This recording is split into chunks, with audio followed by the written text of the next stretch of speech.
திமுக வந்து 2.0 அவங்க வரல, ஏன்னா அவங்க தோத்துட்டாங்க.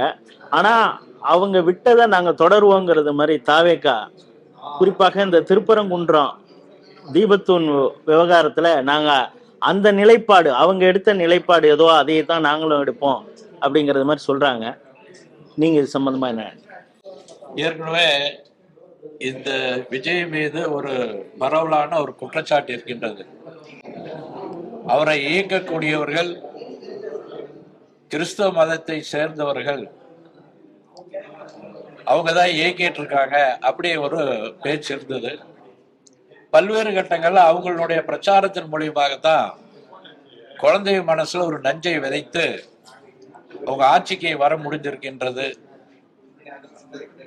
மெஜாரிட்டி இல்லாமல் இருந்தாலும் கூட திமுக கூட்டணியில் இருக்கக்கூடிய சில பேர் ஆதரவோடு அந்த ஆட்சி அமைக்கப்பட்டது.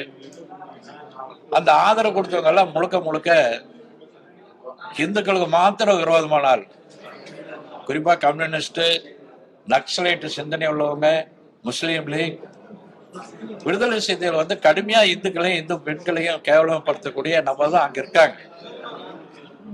அதனால இவங்க அரசாங்கம் ஆட்சியில் இருக்கணும் அப்படிங்கறதுக்காக சில நேரத்துல சில நிலையில மாத்திக்கிறாங்களான்னு நமக்கு ஒரு சந்தேகம் இருக்குது.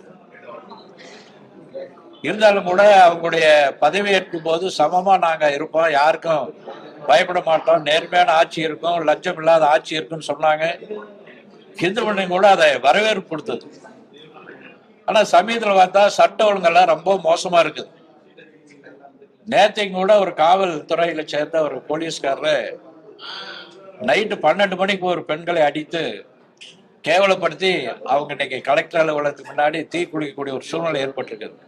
இப்படி பல்வேறு இடங்கள்ல சட்ட ஒழுங்கு ரொம்ப மோசமாட்டு இருக்குது. இதுக்கு அடுத்தாள் போல நம்முடைய திருப்பரங்குன்றத்திலேயே இருந்து ஜெயிச்சு அங்க இருக்கக்கூடிய முருகபக்தெல்லாம் ஓட்டு போட்டு ஜெயிச்ச நிர்மல்குமார் அவர்கள் போன ஆட்சி 2 ஆண்டுக்கு முன்னாடி எப்படியெல்லாம் இருந்ததோ நடைமுறையில் இருந்து அதை பயன்படுத்துவோம், தீபம் ஏத்த மாட்டோம் அப்படிங்கிற மாதிரி ஒரு செய்தியை வெளியிட்டிருக்கிறார். நாம அவருக்கு ஒரு கேள்வி வச்சிருக்கோம். 2 ஆண்டுக்கு முன்னாடி திமுக அரசாங்கம் என்னெல்லாம் நிலைப்பாடு இருந்தா அதை ஏத்துக்கிறீங்களா, இல்ல இந்த இதுக்கு மாத்திரம் இந்துக்களுக்கு விரோதமான கருத்துக்கு மாத்திரம் ஏத்துக்கிறீங்களா? நீ பதில் சொல்லணும். ஏன்னா நிறைய வாக்குறுதி கொடுத்துருக்கீங்க, அந்த வாக்குறுதி எல்லாம் வந்து திமுக மாதிரி தான் நிறைவேற்றாம இருப்பீங்களா, நிறைவேற்றுவீங்களான்னு இந்த நிர்மல்குமார் சொன்னாருன்னா நமக்கு என்னன்னு நமக்கு புரியும்.